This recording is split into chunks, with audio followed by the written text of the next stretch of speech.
Last night, while being interviewed on a podcast, the host asked me, what is the difference between trauma and betrayal trauma? And I was going down a list of a few key differences. One of them, however, is, and let me just explain quickly and generally what happens. When we get overwhelmed or say traumatized, our brains release a chemical called cortisol. Cortisol triggers adrenaline.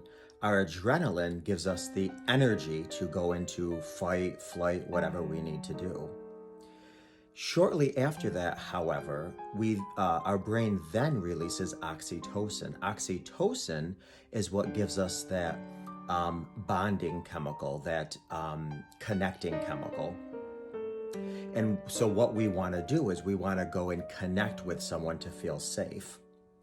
So here's the deal. If you have a major loss in life, if a parent dies, or if you lose a child, or you get sexually violated as an adult, or whatever causes trauma within you, all these things are happening and according to how they're supposed to happen, including oxytocin, because then you go and share it with somebody.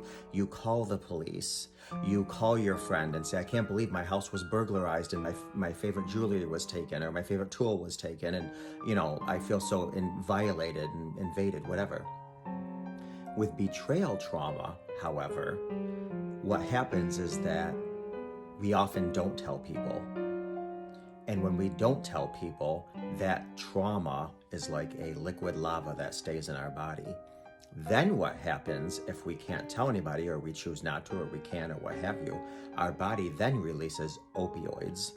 And basically that just, first of all, that counteracts what the cortisol is supposed to do. And that's just completely sets us up for, okay, get ready for pain, and you're gonna have to deal with this pain alone.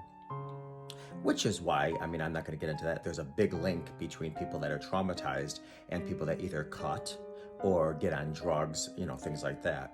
Because that opioid feeling is like, oh my God, this just takes me into heaven. Well, it's a false sense of heaven, because obviously there's a lot of negative side effects and ramifications with all that. But that's one of the key differences between trauma and betrayal trauma, is that betrayal trauma is a secret society, and the whole chemistry in our brain and body acts and reacts differently than, say, a trauma itself. There's some other differences, and I'll get into that maybe in another video, but I just wanted to give you a gist of just one of the reasons trauma and betrayal trauma are different.